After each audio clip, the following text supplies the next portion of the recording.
80 pounds of furious, dark-furred muscle bowed the chain-link fence inward. He didn't bark. He just stared, lips peeled back to expose canines slick with the kennel master's blood.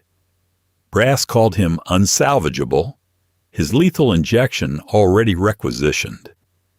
Then Morgan walked in, smelling of stale black coffee and a profound, bone-deep exhaustion. The asphalt outside the Virginia Naval Base kennels was soft enough to trap the heel of a boot, baking under a relentless July sun. Heat rose in shimmering waves off the corrugated metal roof of the K-9 facility, carrying with it the distinct acidic stench of wet concrete, industrial bleach, and anxious animals. Senior Chief Morgan Cross stood just inside the heavy steel doors, letting her eyes adjust to the dim, fluorescent-lit gloom of the corridor. She didn't want to be here.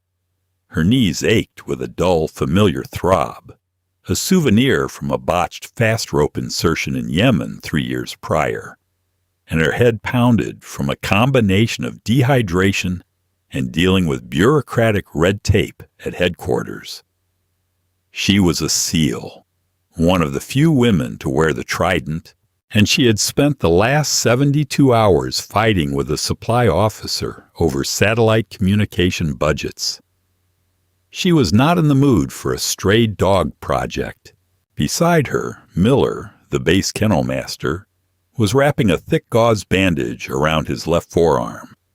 The white fabric was already blooming with a bright, wet crimson spot the size of a $50. "I'm telling you, Senior Chief, it's a wasted trip," Miller grunted, pulling the medical tape tight with his teeth. He was a massive guy, a former Marine who usually handled the Malinois with the casual ease of a man walking a golden retriever. Right now, he was sweating, and his hands were shaking. "The brass wants him put down by 800 tomorrow. I just tried to get a slip lead on him to move him to the isolation run. He didn't even give a warning growl, just bypassed the bite suit completely and went for the exposed joint." Morgan stared at the blood soaking through the gauze. She didn't offer sympathy. "You got sloppy, Miller. You read his file. You knew what he was." "He's a liability," Miller shot back, his pride stinging. "His name is Grimm. German Shepherd, Czech working line. Served 2 tours in Syria with Petty Officer Wyatt." Wyatt stepped on a pressure plate outside Raqqa. Grimm was 10 feet away. Shrapnel took a chunk out of the dog's flank, but the blast pressure rattled his brain. He sat by Wyatt's body for 11 hours. Wouldn't let the medevac team near him. They had to dart him just to bag the handler. Morgan's jaw tightened. She shifted her weight, the Kevlar-reinforced fabric of her tactical pants brushing against the tops of her boots. The air in the corridor was deafening. 30 working dogs, Belgian Malinois, Dutch Shepherds, Pointers, were hurling themselves against their enclosure gates, barking, whining, and spinning in frantic circles. It was a cacophony of high-drive energy and confined frustration. "Show him to me," Morgan said, her voice completely flat. It wasn't a request. Miller sighed, a sound that conveyed both irritation and defeat. He gestured down the long row of chain-link runs. "Last cage on the left. The isolation ward." As they walked down the aisle, the noise was oppressive. The dogs tracked them, their nails clicking frantically against the sealed concrete floors. Morgan ignored them. She wasn't looking for a high-energy missile. She was looking for a partner for a highly classified, low-visibility reconnaissance deployment in the Horn of Africa. She needed a dog that understood silence. They reached the end of the hall.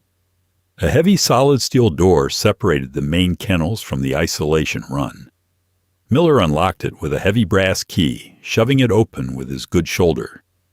The air in here was different, colder, stagnant. There was no barking. Morgan stepped into the room. There was only one occupied cage at the far end. Behind the heavy-gauge chain link, the shadows seemed to pool together, forming a dense, unmoving mass in the corner. Morgan stopped 10 feet away. She didn't square her shoulders. She didn't puff out her chest or adopt the rigid, dominant posture they taught in basic K9 handling courses. She just stood there, her shoulders slightly slumped, breathing in the smell of the room. It smelled like copper. It smelled like fear. Slowly, the mass in the corner shifted. Grim rose to his feet. He was massive, easily 85 pounds of dense, scarred muscle. His coat was a dark, almost black sable, mottled with gray around the muzzle. The tip of his left ear was missing, sheared off by a bullet or shrapnel. A long, hairless pink scar ran down his right flank. He didn't rush the fence. He didn't bark. He just stood up, his head lowered, his amber eyes locking onto Morgan's. The intensity of his stare was physical, like a weight pressing against her chest. He was trembling, but not from fear. It was the vibration of a loaded spring, held back only by the tensile strength of the metal wire between them. "See?" Miller whispered from the doorway, keeping his distance.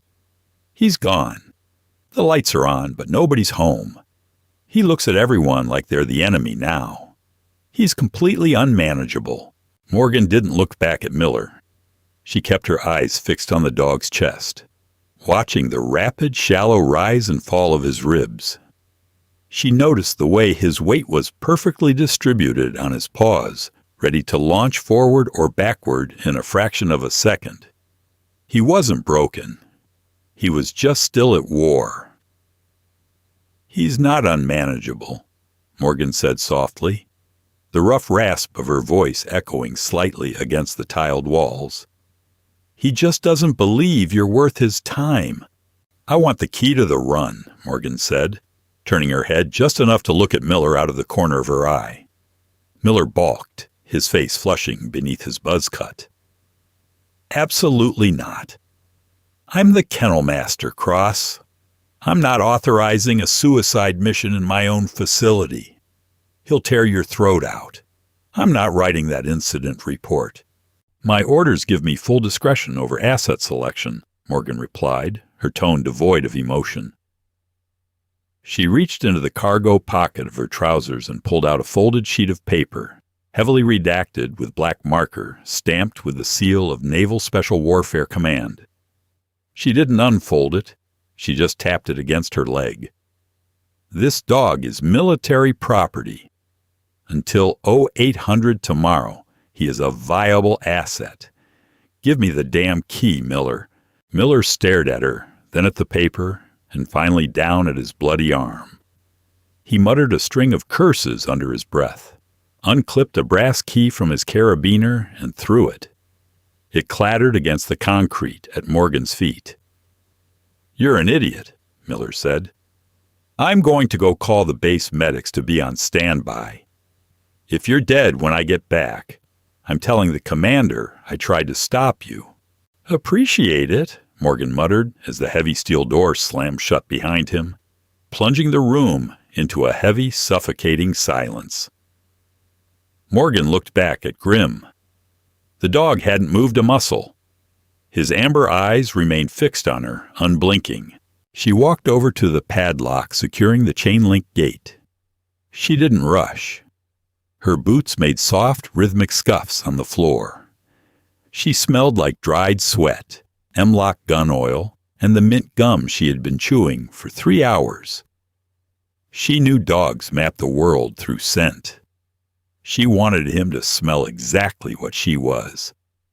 Tired, unarmed, and utterly unimpressed. She slid the key into the padlock. Click. The sound was sharp in the quiet room. Grim's ears twitched.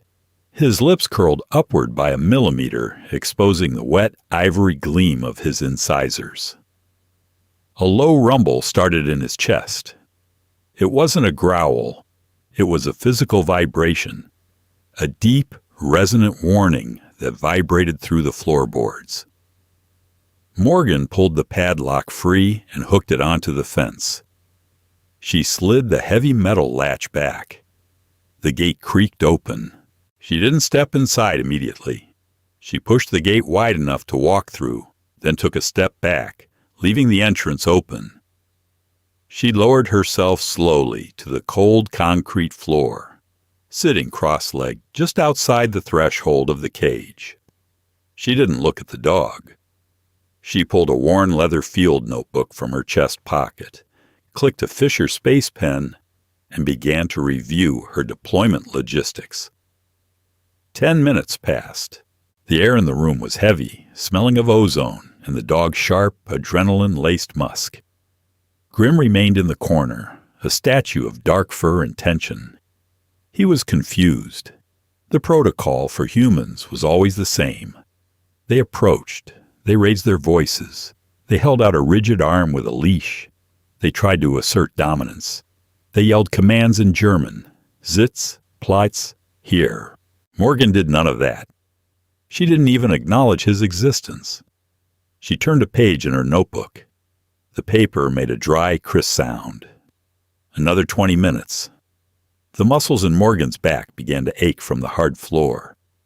She shifted her weight, rolling her shoulders. Grim took one step forward. His paw hit the concrete silently. He was stalking her. Morgan saw the movement in her peripheral vision. Her heart rate ticked up slightly, a natural biological response to an 80-pound apex predator moving into striking distance. But she controlled her breathing, forcing her exhales to be long and slow. In through the nose, out through the mouth. She had learned to control her autonomic nervous system sitting in freezing mud for days on end. A pissed-off shepherd wasn't going to break her composure. 45 minutes. Grim was now standing at the very edge of the open gate. His nose was working frantically, dissecting the air around her. He was mapping her neurochemistry. He smelled the adrenaline, but he also smelled the lack of aggression. He smelled the lingering scent of cordite on her tactical belt. He smelled the fatigue. Morgan finally looked up from her notebook. She didn't make direct eye contact. That was a challenge. She looked at his chest. "You're exhausted, aren't you?" she murmured. Her voice was barely a whisper, a gravelly vibration in the quiet room. Grim's ears flattened slightly. He let out a sharp, exhaled breath through his nose. "Yeah, me too." Morgan closed the notebook and set it on the floor. She knew what the trainers said about dogs like this. They said a dog that lost its handler in combat couldn't trust again because the bond was too primal, the trauma too deep. They said the dog viewed every new handler as an imposter. Morgan didn't care about being his handler. She didn't want a pet. She wanted a soldier who understood that the world was an ugly, violent place, and that sometimes the only way to survive it was to move forward together. She shifted her position, turning her body slightly away from him, exposing the side of her neck and her shoulder. It was a massive physical gamble. If he wanted to kill her, this was the moment. She left herself entirely open, her hands resting limply on her knees. "Show him you aren't fighting," she told herself. "Show him there's nothing left to fight." Grim took another step, crossing the threshold of the cage. He was entirely outside his enclosure now, standing barely 2 feet from Morgan. The heat radiating off his body was palpable. She could hear the wet sound of his breathing, the slight wheeze in his left lung, probably scar tissue from the blast in Syria. He lowered his head. His cold, wet nose brushed against the fabrics of her sleeve. It was a test, a hard nudge. Morgan didn't flinch. She didn't move her hand to pet him. She remained perfectly still. A piece of the furniture, a rock in the stream. Grim circled her, moving behind her back. Morgan's spine prickled. The primal instinct to turn, to protect her blind spot, screamed in her head. She swallowed hard, tasting the stale coffee in the back of her throat, and forced herself to stare at the blank wall ahead. She could hear his claws clicking on the concrete, right behind her neck. He was sniffing her hair, the collar of her tactical shirt. He was deciding whether she was prey, threat, or ghost. The standoff stretched into its second hour. The fluorescent lights overhead emitted a high-pitched, maddening hum. Outside the heavy steel door, Morgan could faintly hear the muffled sound of a Humvee engine starting up, a reminder of the busy, functional world moving on without them. Grim had finished his perimeter check of her body. He hadn't bitten her. He hadn't growled again. But he hadn't settled either. He paced in a tight, agitated half-circle in front of her, his claws clicking rhythmically. Click, click, click. Turn. Click, click, click. It was a pacing pattern Morgan recognized all too well. She had seen it in the psych wards at Walter Reed. It was the physical manifestation of a mind trapped in a loop of a terrible memory.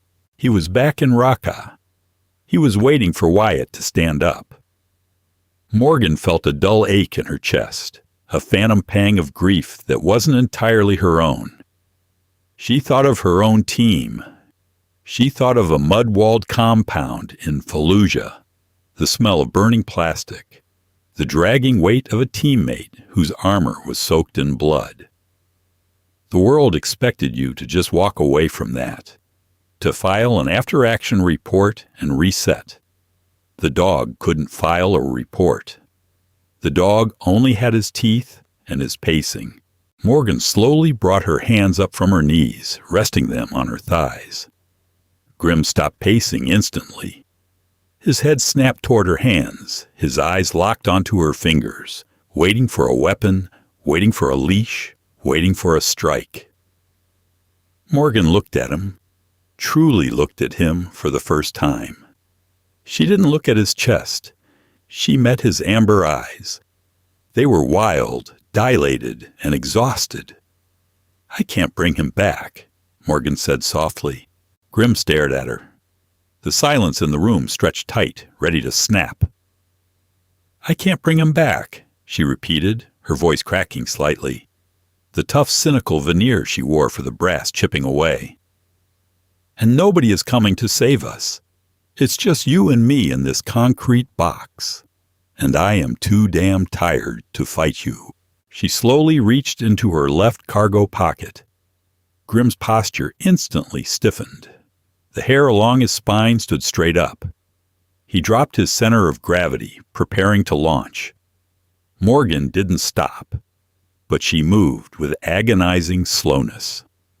She pulled out a heavy braided nylon working leash. It wasn't a slip lead. It had a heavy brass carabiner at the end. She didn't hold it up. She didn't offer it to him. She simply dropped it on the concrete floor between them. The heavy brass clip hit the floor with a dull clank. Grim flinched backward a fraction of an inch, glaring at the leash as if it were a venomous snake. To him, that leash represented control. It represented being dragged by strangers, being forced into small boxes, being poked with needles by veterinarians. Morgan rested her elbows on her knees and leaned forward slightly, closing the distance between them to less than a foot. She could smell the stale, dried blood on his breath from where he had bitten Miller. Standard K-9 protocol dictated a hierarchy. You gave a command, the dog obeyed, or the dog was corrected. You were the alpha. You dominated the space. Morgan threw protocol out the window. She wasn't an alpha right now. She was just another broken soldier sitting on a dirty floor. She looked at the leash.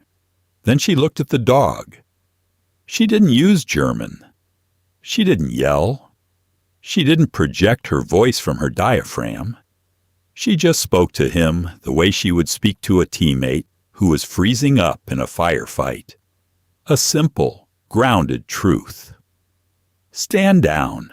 It wasn't a barked order. It was an exhalation.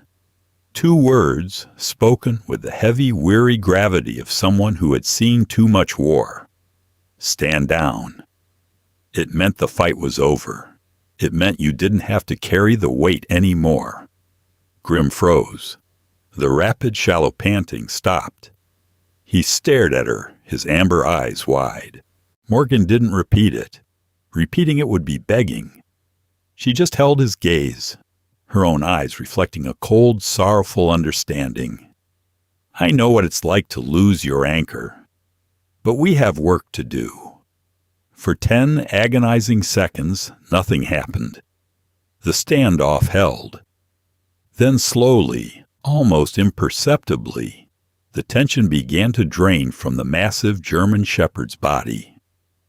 The hair along his spine lay flat. His ears rotated slightly outward, losing their rigid, defensive posture. He looked down at the leash on the floor. He sniffed the heavy brass carabiner. Then, he did something that defied every behavioral note in his thick, redacted file. He didn't walk away. He didn't attack. Grim stepped forward, straddling the dropped leash, and lowered his massive, scarred head. With a heavy, shuddering sigh that seemed to rattle his entire rib cage, he pressed the side of his muzzle against Morgan's thigh. He didn't lick her hand. He didn't wag his tail. There was no joy in the movement. It was an act of profound, exhausted surrender. He leaned his heavy weight against her leg, closing his eyes. Morgan felt the rough, coarse texture of his fur through her tactical pants. She felt the heat of his body, the steady, rhythmic thud of his heart. She didn't reach down to pet him right away. She just let him rest. Slowly, she raised her right hand, her calloused fingers trembling slightly, and rested it on the thick, muscular expanse of his neck. She didn't pat him. She just gripped the fur, a firm, grounding anchor. "Okay," Morgan whispered, her throat tight. "Okay, buddy. We're done fighting." She sat there on the cold concrete for a long time. The cynical seal and the condemned dog, 2 discarded weapons finding the only thing left in the world they could trust. Each other. The walk back down the corridor was entirely different. Morgan held the leash loosely in her left hand. The heavy brass carabiner was clipped to Grim's collar, but there was a deep sag in the nylon. Grim walked right beside her left knee. He didn't forge ahead. He didn't lag behind. His shoulder brushed against her thigh with every third step, a physical check-in. The other dogs in the facility hurled themselves against the chain link, barking furiously as they passed. Grim ignored them entirely. He kept his massive head lowered, his ears swiveled back toward Morgan, filtering the chaotic environment through her unbroken silence. Miller was waiting by the main exit, his bandaged arm held tight against his chest. His jaw dropped when he saw them. He looked from the slack leash in Morgan's hand to her impassive face, then down to the massive shepherd who was suddenly behaving like a textbook parade dog. "I don't believe it," Miller rasped, stepping backward quickly to give them a wide berth. Morgan didn't stop walking. She pushed the heavy steel exit door open with her right shoulder. "Send his medical file and gear down to Hangar 4. We ship out at 1900. "He's still a massive risk, Cross," Miller yelled after her, the heavy door slowly swinging shut. "One loud noise and he's going to snap. You can't untrain trauma." Morgan stepped out into the blinding Virginia sunlight. The heat was immediate, pressing down heavily on her shoulders. Grim sneezed, shaking his massive head as the bright light hit his eyes. He didn't bolt. He just sat down beside her boot, leaning his dense weight against her calf. Morgan looked down at him. The dog was a loaded weapon, and Miller wasn't entirely wrong. Trauma didn't vanish because of one quiet moment on a concrete floor. But Morgan knew about loud noises. She knew about triggers. She reached down, her fingers brushing the coarse fur behind his ears. "Ignore him," she muttered. 4 hours later, they were sitting on the ribbed metal floor of a C-17 Globemaster. The cavernous cargo bay smelled of hydraulic fluid, aviation fuel, and cold metal. The 4 immense turbofan engines roared with a deafening, constant vibration that rattled the fillings in Morgan's teeth. She sat strapped into the red nylon webbing of the sidewall seats, her assault pack wedged tightly between her boots. Grim was curled into a tight circle on the floor directly beneath her knees. Standard military protocol required the dog to be crated for transport, but Morgan had bypassed the loadmaster, flashing her clearance codes and stating the crate was a tactical liability. Now, as the engine screamed, she wondered if she had made a terrible mistake. The aircraft hit a violent pocket of turbulence over the Atlantic. The massive plane dropped sharply. The aluminum floor shuddered. Grim woke up instantly. His claws scrambled frantically for purchase on the diamond tread floor. He let out a sharp, distressed whine, his amber eyes wide and completely unseeing. He wasn't in the plane anymore. He was back in the Syrian dust. He began to spin, his jaw snapping at the empty air, looking for the invisible threat, looking for the handler who wasn't there. Morgan didn't try to pull him by the leash. She unbuckled her harness and dropped heavily to her knees on the vibrating floor. The noise of the engines made speaking impossible. She reached out and grabbed his tactical vest, hauling his 80 pounds hard against her chest. He struggled fiercely, his heavy skull colliding with her collarbone. It hurt, a sharp flare of pain radiating down her shoulder. But she didn't let go. She buried her face in the thick fur of his neck, wrapping both arms securely around his rib cage, pinning him to her body. She regulated her own breathing, forcing massive, agonizingly slow inhales. "I am here," she projected the thought entirely through her grip. "I am solid.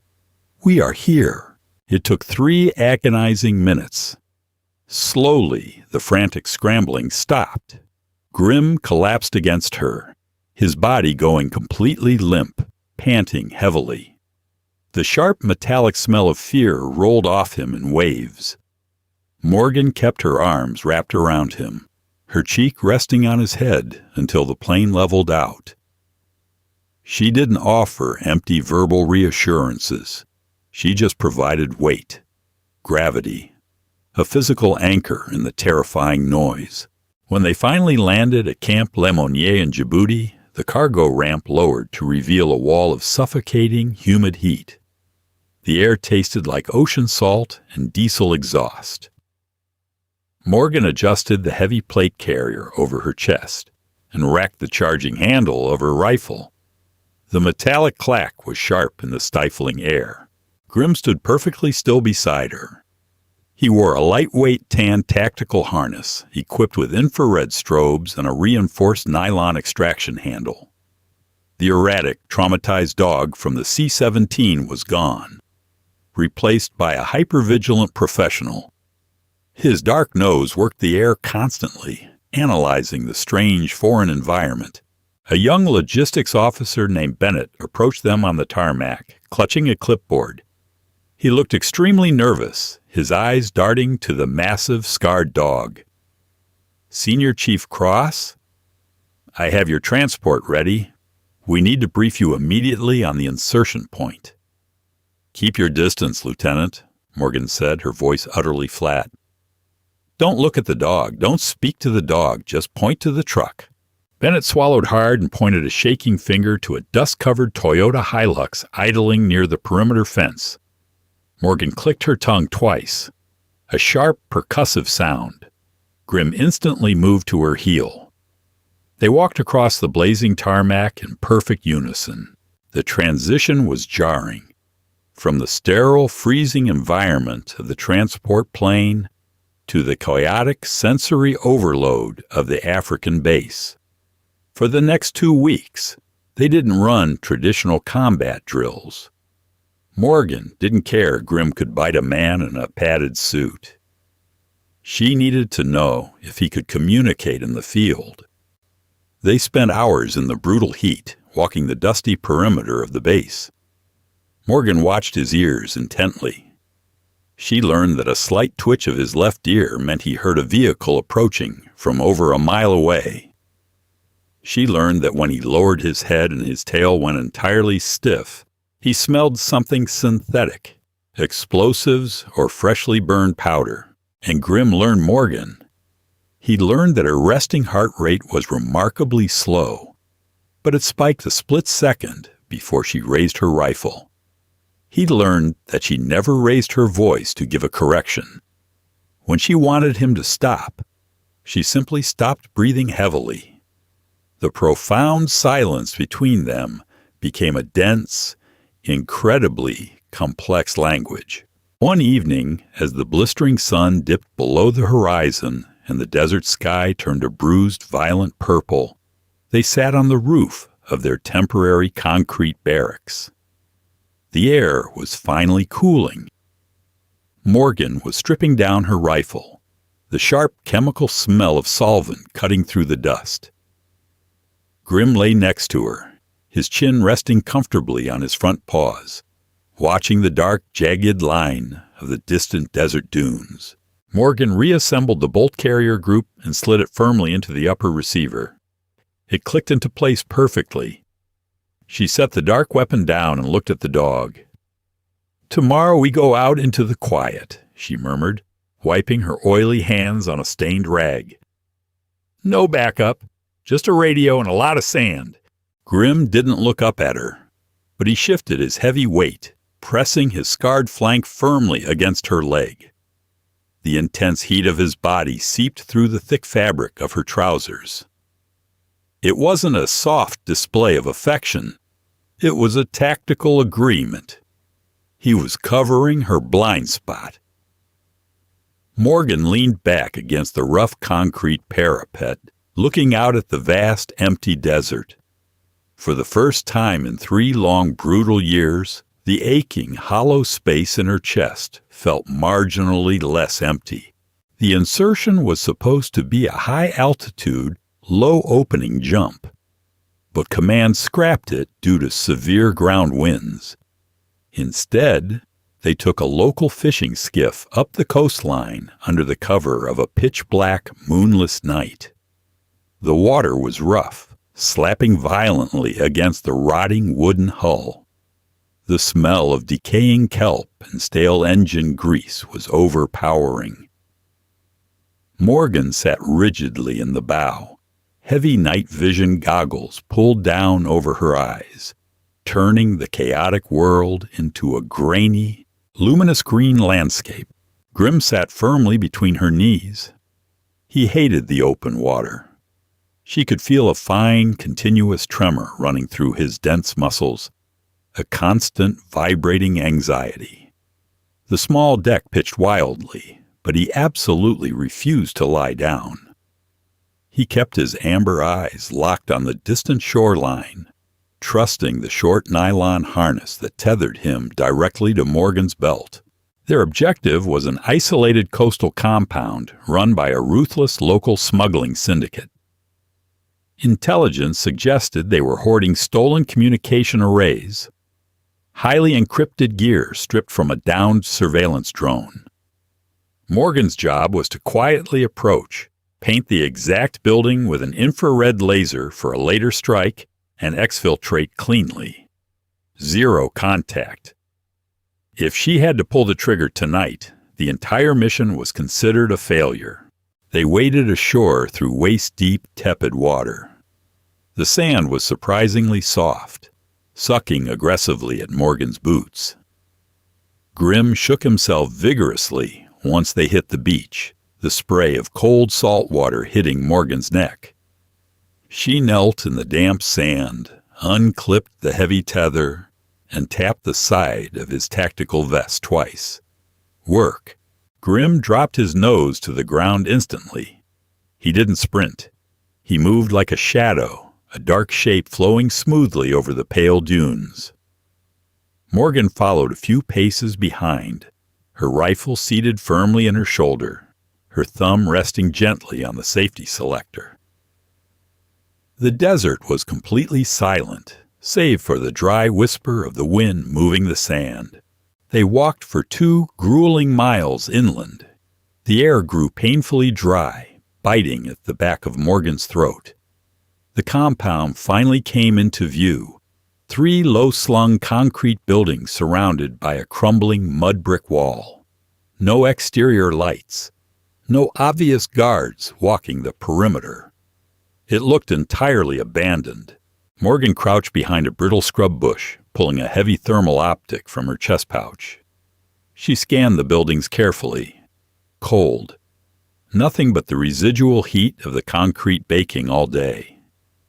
She lowered the optic, a deep frown pulling at the corners of her mouth. The intel was wrong.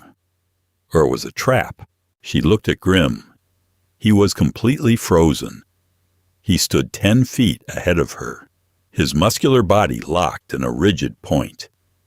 His right front paw was hovering an inch above the sand. His ears were pinned flat against his skull. The coarse hair on his back was standing straight up. Morgan's blood went freezing cold. He wasn't looking at the compound. He was staring at a slight depression in the sand, 20 yards to their immediate left. Morgan slowly raised her thermal optic and panned left. At first, she saw absolutely nothing.